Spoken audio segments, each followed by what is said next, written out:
Shalom and welcome to Secrets Revealed, the Holy Bible. Today we're going to look at Exodus chapters 13 to 19. Beginning in Exodus 13, there are 22 verses. Verse 2, you see that the word first produced is omitted. Sanctify to me every firstborn, first produced. Opening every womb, that's omitted, the first produced. Verse 4, new, the month of new. In the Masoretic, it's Abib, but that's a very close translation of the word Abib, or the word new into Abib is new, or ripe. It could be translated as ripe as well.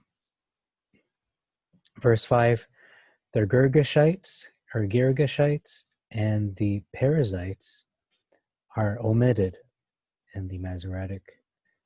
Verse 7, borders.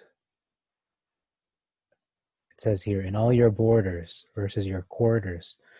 So in my mind, borders is a much larger territory. It is your territory. Perhaps it's the city you live in, could be your country, but it is at least greater than your house. Whereas quarters is a living space, like a house. Borders compasses a greater area, a larger territory. Verse 12, we see here the word womb. That opens the womb, everything that opens the womb, versus the word matrix, which is a similar word, I have to say, and cattle, among your cattle versus beast. So here it's more specific in the Septuagint, it is cattle. Verse 13, it says here, change. If you will not change for a sheep, the offspring of a donkey, you shall redeem it. But it says in the empty, if you will not, you shall redeem with a lamb instead of change for a sheep. So it says, if you will not change it, you will redeem it.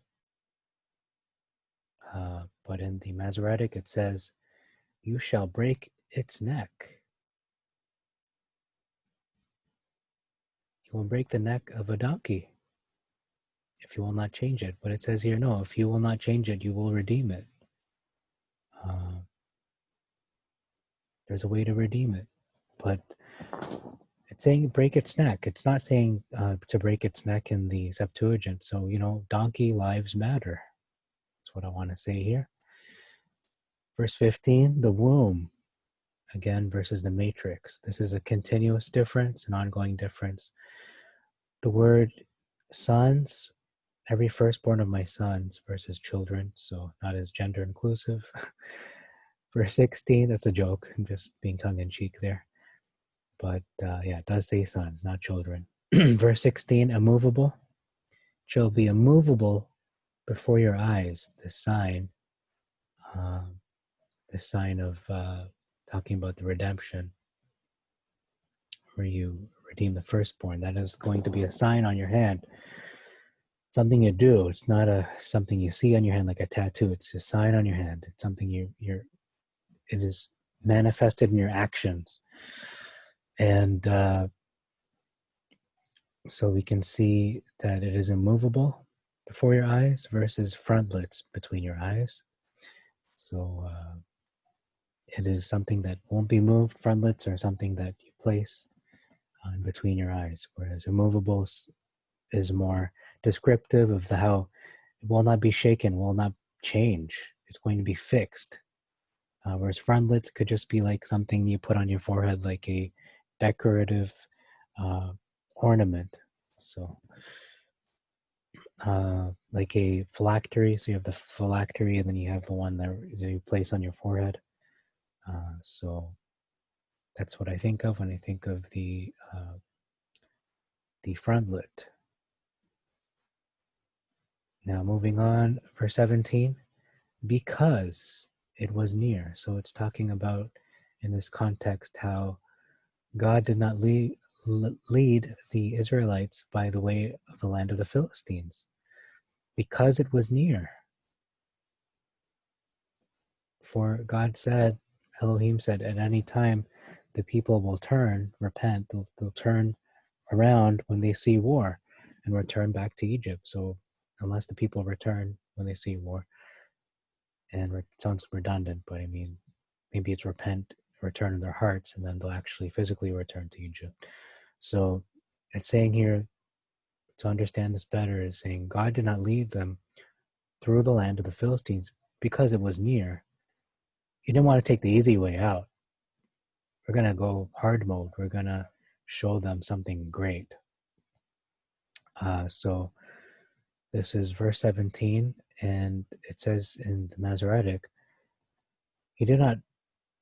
God did not leave them, Elohim did not lead them through the way of the land of the Philistines, although that was near.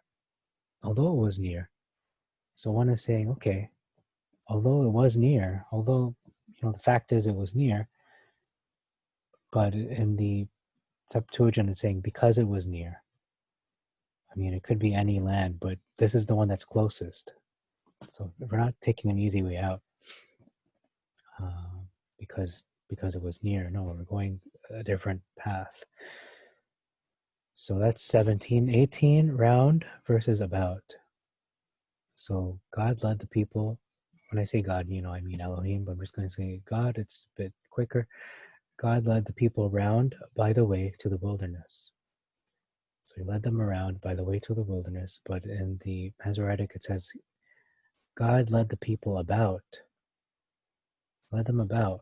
So not exactly in a round way, but led them about, generally led them around. The fifth generation is mentioned here. In the fifth generation, the children of Israel went up, whereas it just says the children of Israel went up harnessed out of the land of Egypt. So one is saying they were harnessed. I don't know what that means, but it doesn't sound very pleasant. And then the Septuagint is more specific. It's saying there were 5 generations that were there in Egypt until they were free. Verse 19, solemnly adjured. In verse 19, just change the spelling there, solemnly adjured the children of Israel. This is Moses, talking about Moses, actually talking about Joseph, who had solemnly adjured the children of Israel to carry his bones out when they leave eventually. And then it says here in the Masoretic, he had straitly sworn them.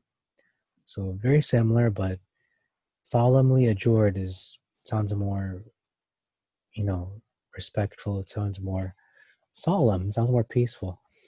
Whereas straitly sworn is just kind of strict. It's like, you do this or else.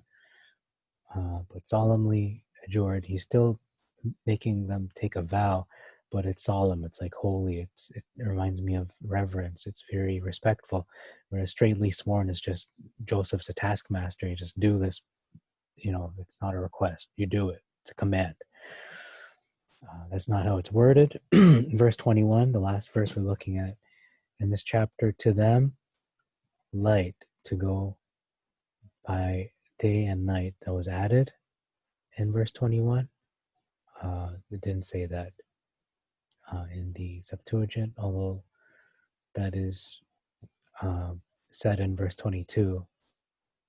That's so it's kind of redundant that it just repeats it twice in the Masoretic. Okay, so that's all for Exodus 13. I'm going to look next at Exodus chapter 14. Hopefully I don't have to pause the video, but there are 31 verses in this chapter. And the verse 2 says, the village, encamped before the village, versus P Hahiroth. So that very well could be a translation of the word village into Hebrew. Verse 3, it says wandering. So the children of Israel are wandering in the land versus entangled in the land. So it's one thing to be entangled and you can't move, or just wandering around, is a different thing altogether. You're not stuck, you're just wandering. You're still actively moving. Entangled means you're stuck. Verse 6, chariots versus chariot, plural singular. Verse 8, and of his servants, that is omitted in the Masoretic text. So Yah hardened the heart of Pharaoh and of his servants. So he hardened their heart as well. Notice that. That's an interesting observation.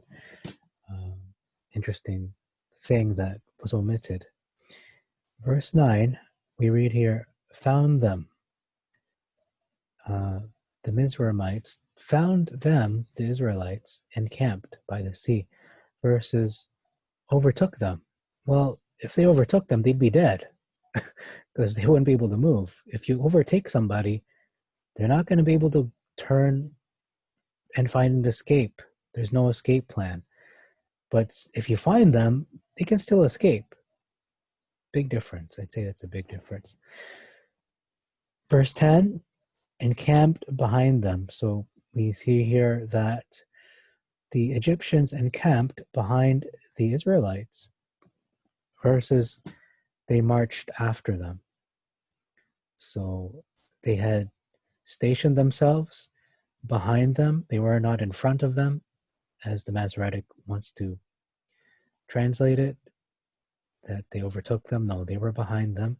They encamped, and the Masoretic is saying again, no, they didn't encamp, they were marching. So they didn't stop, they kept going. No, big difference again. So you can see a lot of differences in this chapter so far.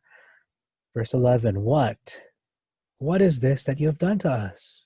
What are you doing, Moses? What are you doing to us? Instead, Masoretic says, why? Wherefore? Why have you done this to us? So one is saying, what are you doing, Moses? Like, explain it to us, instead of the why. Why are you doing this? You're evil. You're saying, why, Moses? Why? It's your fault. They're blaming him instead of just saying, what are you doing? It's kind of perplexing. Okay. So that's 11, 13. Be of good courage. This is a big difference. This chapter is very significant. Moses said to the people, be of good courage. You remember this from Joshua? Be of good courage. What does the Masoretic say? Fear you not. Don't be afraid. That's more negative. So just like Joshua, what that means in our modern vernacular is be a man. Act like a man. Even if you're a woman, be brave. Be more than women. Be a man. Fear you not. So one's negative, one's positive.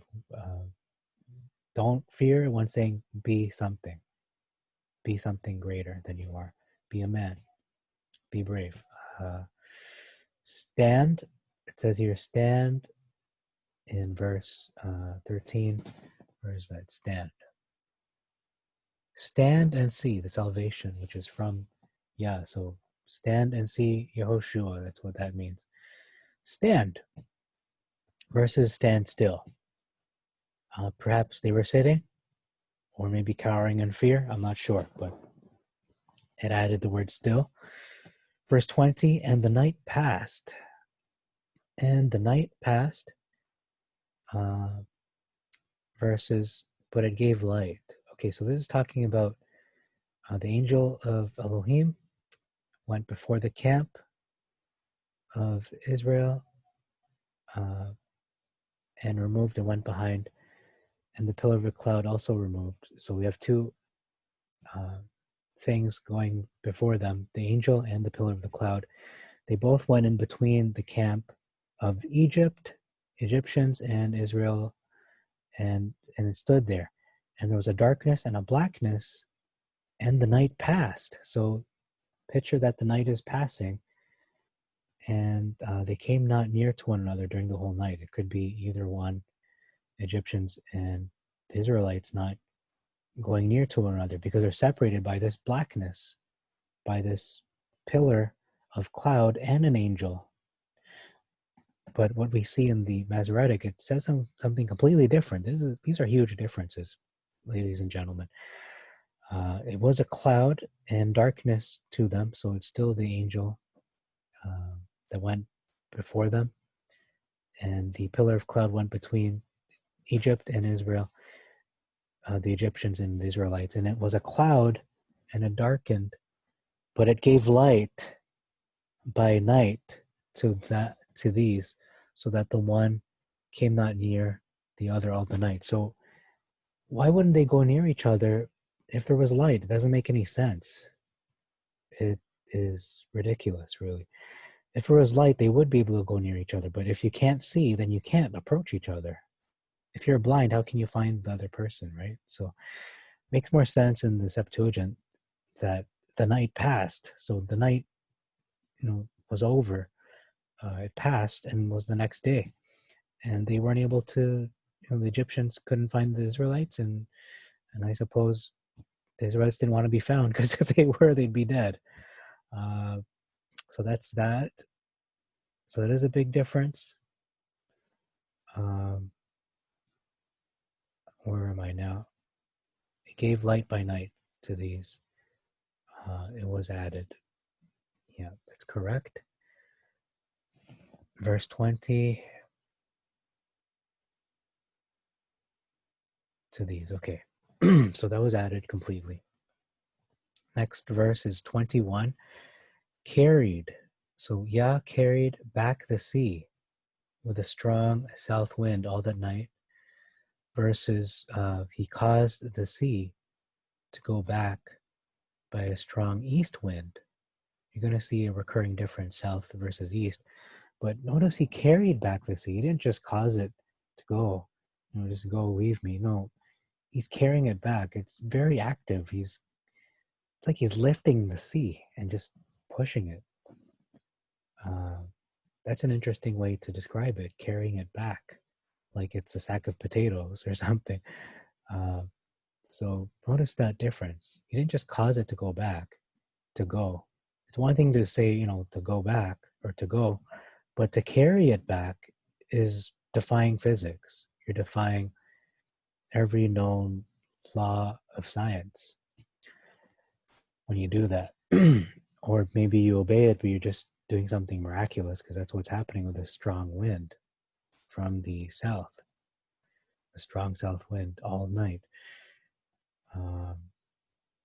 25, and notice it's a targeted wind. It's not some devastating wind that just kills everything in its path. It is specifically targeted towards the sea, and only the sea.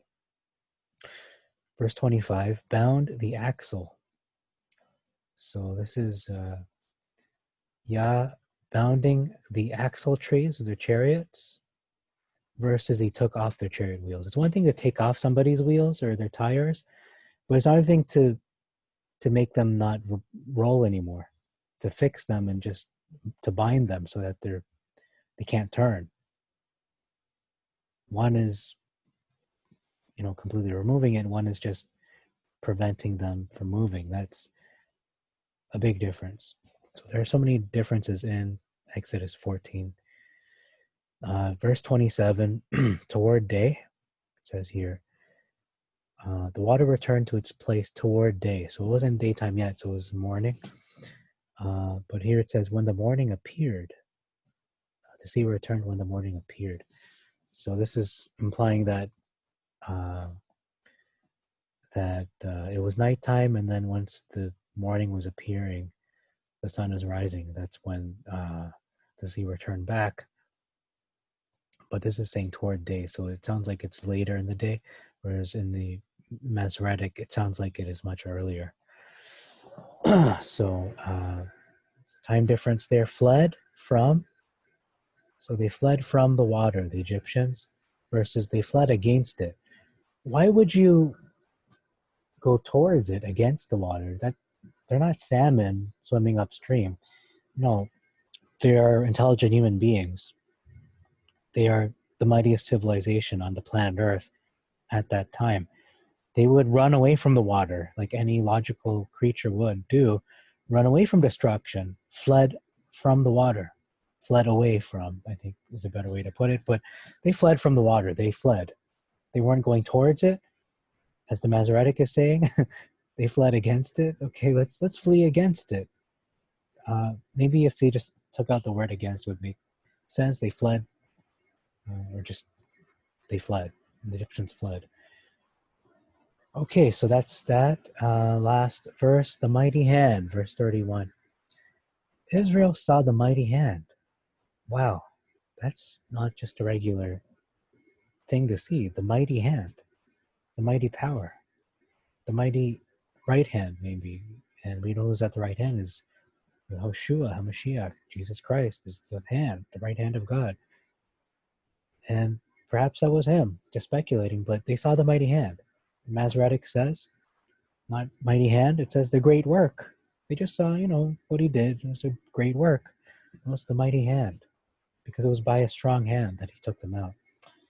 Okay, so that's all for Exodus chapter 14. I'm going to move on to Exodus 15. There are 27 verses. And verse 1, once it loads, it says, greatly glorified. Yah is greatly glorified. This is the song we're singing. He is very greatly glorified. Versus triumphed gloriously. Yes, he did triumph gloriously, but that's not what it says in the Septuagint. It says, he is glorified greatly. His name is greatly glorified because he did this. Of course he won. That's the given. No, but his name is greatly glorified. That's the purpose. I will glorify my name. That's why he hardened Pharaoh's heart. Not just to win, it's for his glory. That he is the only Elohim, no other. Verse 2. The whole verse is different, so let's read them. Yah is my strength and song. He has become my salvation. Okay. He was to me a helper and protector for salvation. Yikes, that's a huge difference. So it's one thing to be your strength and your song. No, he's your helper and your protector, not a song. It's not a song. He has become my salvation, and he's a protector for salvation. He is my El. This is my Elohim. I'll prepare him a habitation. I will glorify him. Okay, prepare him a habitation means you're either building a tabernacle or a temple. We know they're not doing that yet. So it is saying, I will glorify him. I'm going to praise him. I'm going to give honor to him. My Father is Elohim, and I will exalt him. And it's saying here, my Father is Elohim, and I'll exalt him. So that part is equal. So most of the verse was different, except the last words, like I noted. Verse 3, wow, a major difference. Let's see it. Yah is a man of war. Yah is his name. Okay, he's a man of war. All right. What does the Septuagint actually say? Yah bringing wars to nothing. Okay, he's not a man. He's not flesh and blood. He's not Adam. He is Elohim. He is the creator. So get that right. He's not a man, and he's not of war. He doesn't like war. It says he brings wars to nothing. They're nothing to him. He just, whatever war you have, it's over in a snap. It's not a contest. Nothing is too hard for him. That's a major difference. I could probably title this whole video, Is Yah a man of war? No. He brings wars to nothing. That would be the question. Is God a God of war? Is he a man of war? Specifically, because it says man of war, not God of war. It's not Mars. Verse 5, he covered them with the sea. Notice that. He, Elohim, Yah, covered them, the Egyptians, with the sea. What does the Masoretic say? The MT. The depths have covered them. Wow. Are we giving credit to the sea or to God? Well, the MT is giving the credit to the sea, like it's an entity. Whereas the Septuagint rightly gives the credit to the Creator God. Notice that. Big difference. These are major differences. It's just going to accumulate and accumulate. You'll see bigger, bigger differences. That's why I'm doing this series from start to end, Genesis to Revelation. Verse 7, broken to pieces. You have broken the adversaries to pieces. Verses overthrown. You have overthrown them that rose up. So one, if you overthrow them, they can recover. If you overthrow someone, they can come back. Whereas if you break them to pieces, they're not coming back. They're not going to be like Humpty Dumpty and put themselves back together again. No, they're destroyed. Notice that difference. Verse 8, anger. By the breath of your anger, the water parted asunder. Sorry, the water, say in England, the water parted asunder. So notice that. It's the breath of not his just breath in general or breath of his happiness. It's the breath of his anger. And notice it was omitted in the Masoretic. Now we're going to look at how did the Red Sea look when it stood. Well, it says here, the waters were congealed as a wall. The waves were congealed in the midst of the sea. It repeats that word twice, congealed. Whereas we can see in the Masoretic, it doesn't say congealed. It does say it eventually, but the first instance, it says, the flood stood upright as a heap. So they just stood. It wasn't congealed, they stood. They were miraculously flowing, standing up. I'm not saying that didn't happen, but I'm just saying it's not what is written. So we see that in that verse, congealed. So there's a scientific explanation for how it happened. The waters were frozen. If you've ever seen a frozen waterfall, just imagine that upside down. And that's what the Red Sea looked like. They were frozen waters because it mentions in both that it was congealed. Congealed, when you translate that to English, is frozen. The waters froze. So he brought a wind that was super cold and it froze the Red Sea, specifically where the sea parted so that the other waters couldn't push in. And then you have the dry land because when you have cold weather, mud will solidify.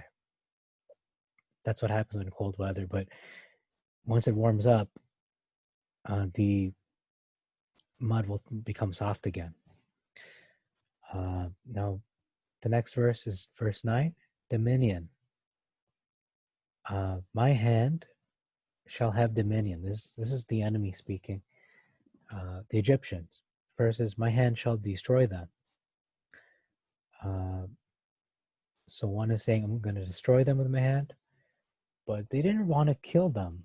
Like, remember this, the Egyptians didn't pursue the Israelites to kill them. They were trying to recapture them to bring them back as their slave labor. They're going to have dominion over them, not destroy them. Why would they do that? Why would they just go there to kill them? No, they went there to recapture them because that was the concern, that we lost our labor force. What are we going to do now? We can't do this stuff ourselves, gathering the stone and brick and making it. Verse 11, marvelous and glories. Who is like you among the Elohim? Marvelous and glories versus what verse is this again? Marvelous and glories. Lost my spot. Verse 11, fearful in praises. So fearful in praises, okay. So fearful, I know, doesn't mean fearful like you're dreading. It means reverential in praises. But this is saying, no, it's marvelous and glorious. It's not expressed the same way at all. You can take that in different ways, but if you're really honest with it, with these texts, you will admit that they're not the same at all. They're expressing very different things. Praises and glories is not the same, and marvelous is not the same as fearful either. Verse 14, we see angry. The nations heard and were angry. So this sounds like not the Egyptians, but the nations around that are hearing about what happened to Egypt. They heard and were angry. Versus they heard and were afraid. The people shall hear. Okay, notice it's not just that was different.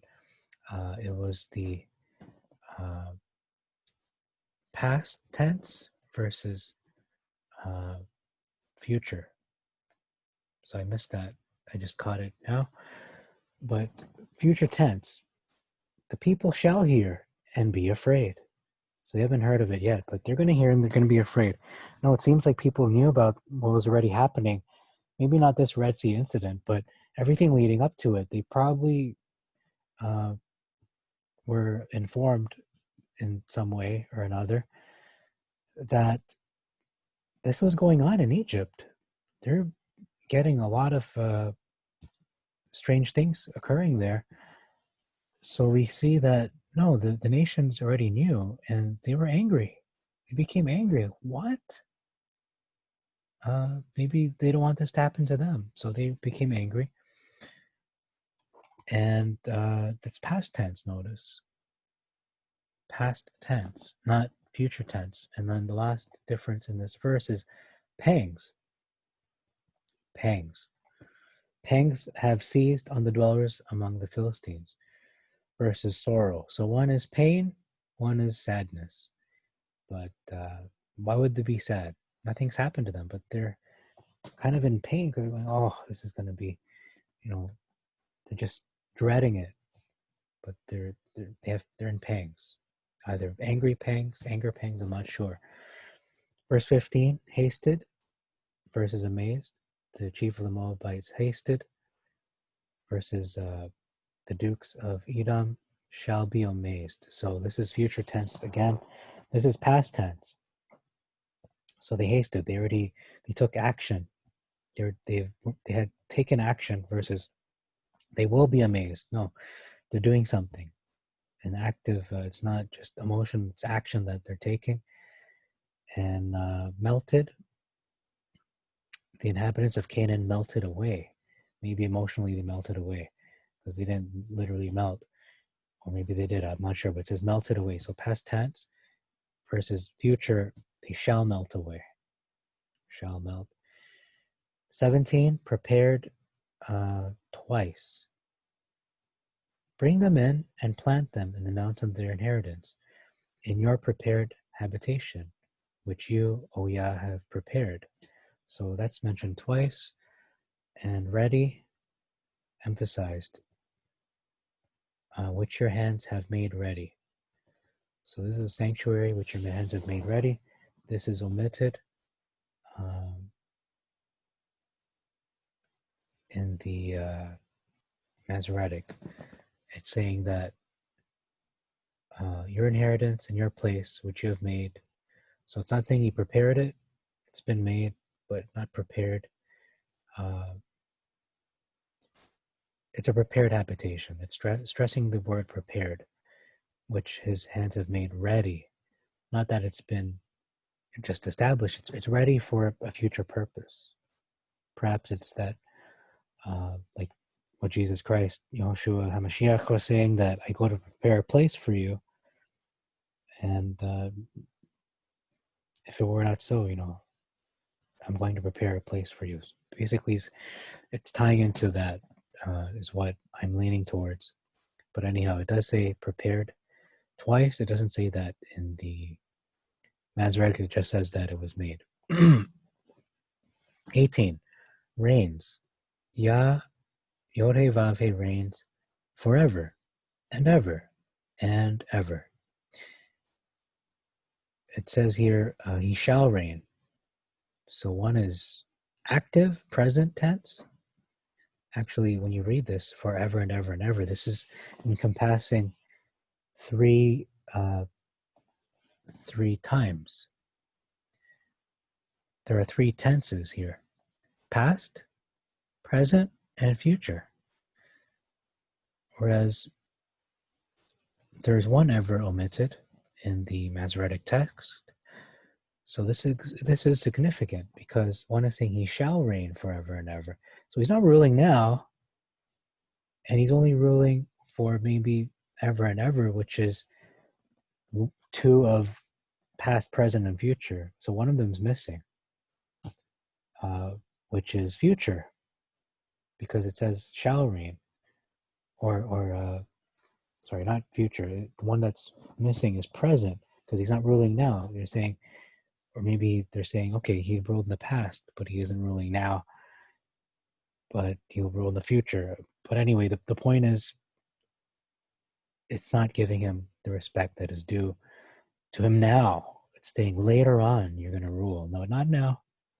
No, Yah reigns now and forever. The past, currently, and into the future, there's no end to his reign in the heavenly realm, because he's ruling in the heavenly realm. And yes, he rules over earth, but not in the way that has been fulfilled and prophesied. I find that's a huge difference. This has been a very huge, really big chapter. 14 and 15 are incredibly, drastically different. We can see in verse 25, he proved them. He proved him, sorry. So versus he proved them. So one is saying Moses proved Yah, possibly, it's one potential scenario, or Yah proved Moses. The other is saying Yah proved them, the people. The latter cannot be true. Why? Because Israel, ancient Israel, continuously failed in their 40 years in the wilderness. Even before that, even before the wandering in the 40 years, they failed. But throughout the 40 years, they backslid and continued to fall into idolatry and their various mistakes they would make. They were proved to not be faithful. So this verse would be better rendered as he tested them. He tested them, which could be an alternate translation of the word. Let me just scroll over here. Yeah, it could be an alternate translation of the word proved. Maybe it meant there he tested them, but no, it says proved. So I'm not going to insert my interpretation. I'll just say he proved them. And we know that's false. But it says there he proved him. So if you look at the context, Moshe cried to Yah. Yah showed him a tree, cast into the water. The waters were sweetened. There he established to him ordinances. So Yah establishing to Moses ordinances and judgments, and there he proved him. So it sounds like it's Yah proving Moses by Moses following his instructions, essentially. And whatever he said for Moses to say, he said. He relayed the message. He didn't deviate from it. Only one time he did with the rock. He was told to speak to the rock, but he struck the rock twice. So anyway, we're not there yet, but just, spoiler alert, that's going to happen. And then let's see the last verse here, verse 26. Ordinances versus statutes.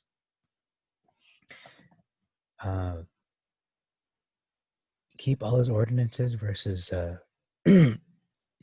keep all his statutes.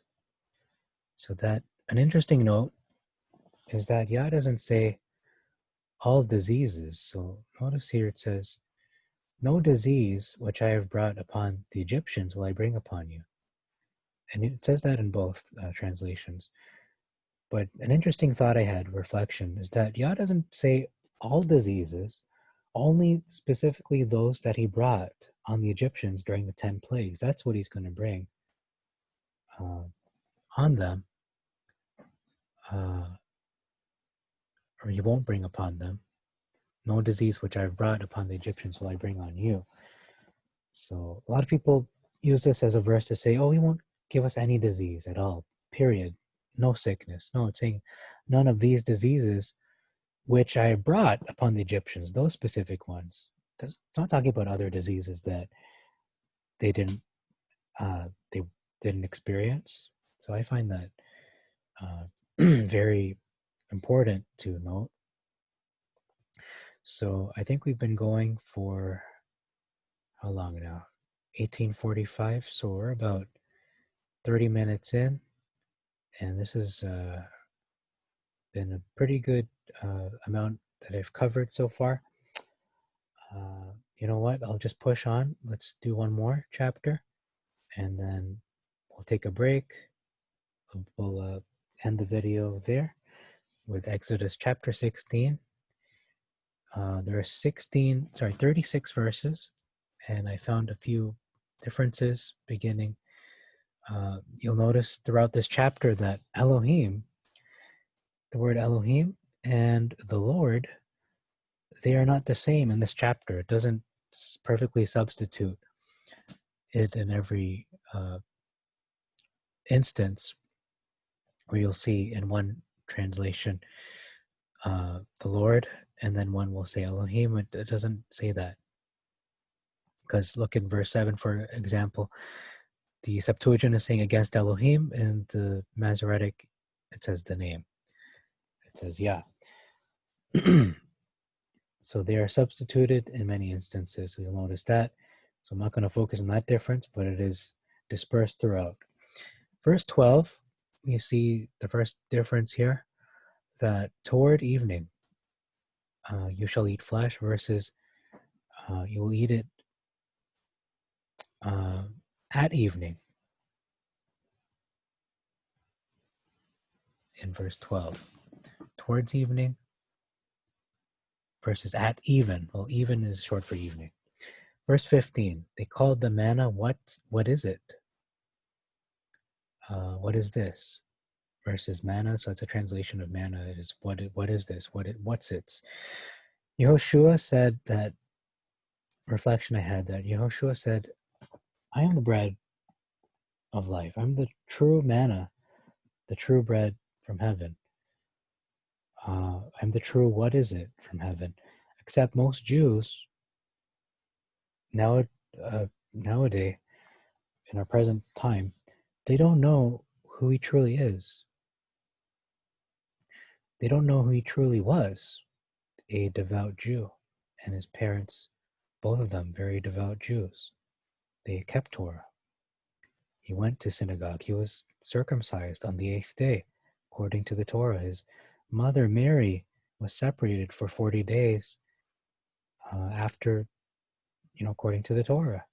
They kept it to the letter and to the spirit. He has become to the Jews not only what is it, but who is it? Who is he? They don't know him. He really is the manna.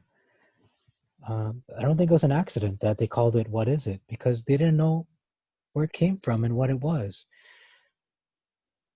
Jesus Christ. Did they know who he was? No. And did they know where he came from? No. A lot of them didn't, even though it was prophesied he would come from Bethlehem. A lot of the people thought he just came from Galilee. Can anything good come from Galilee or from Nazareth or various places? But they never got it right.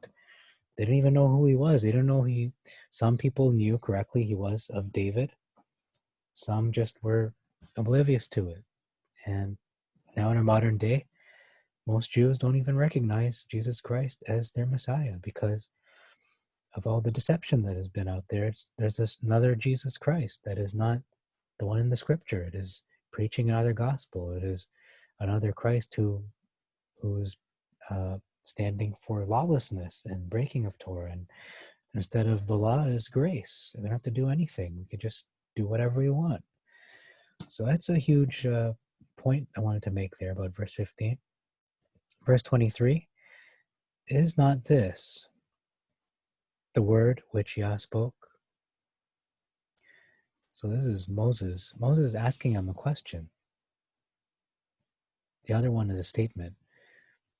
This is that which Yah has said. Tomorrow is the rest. Okay. So Moshe is asking a question. And I know, just tongue-in-cheek, a lot of Jews ask questions. They answer a question with a question. That's how prevalent questions are. And Moshe is asking a question, just falling in with the stereotype.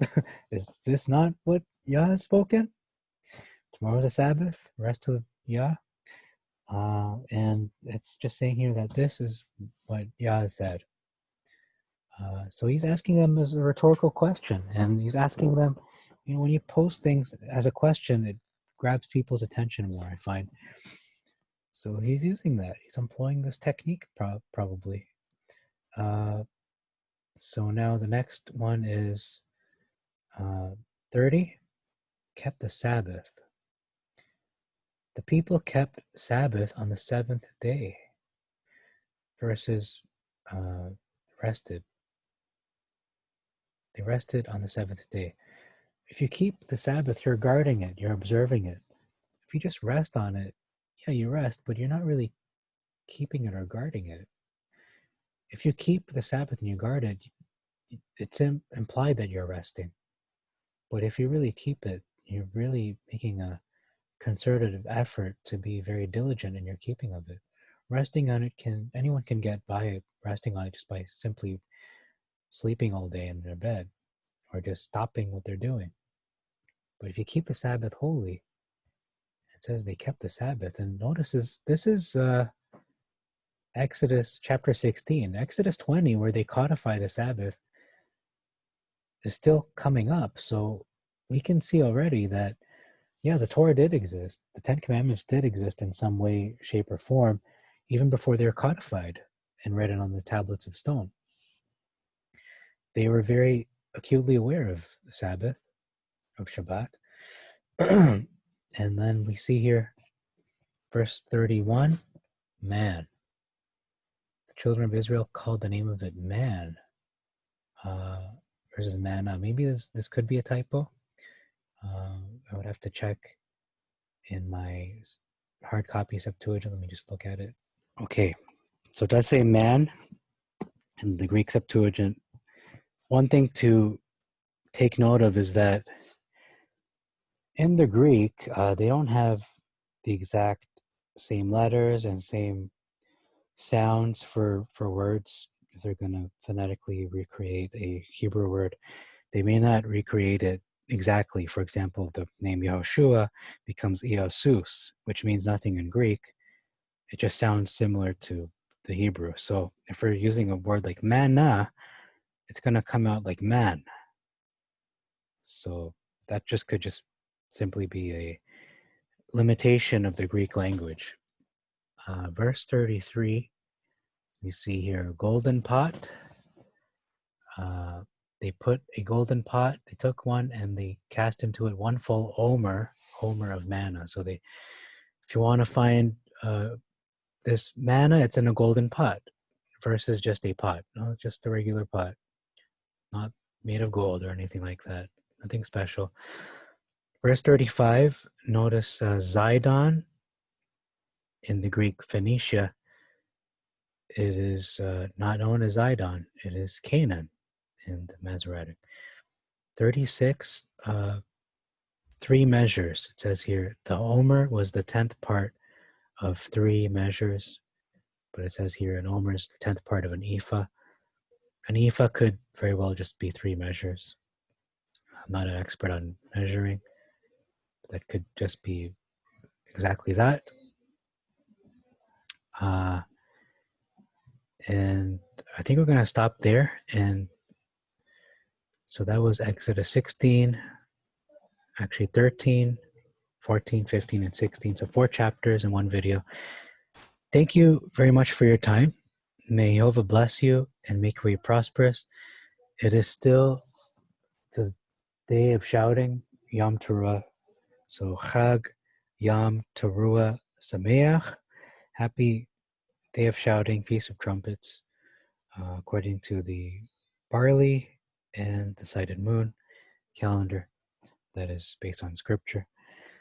Until next time, this is Jack Knight signing off for Secrets Revealed, the Holy Bible. Shalom.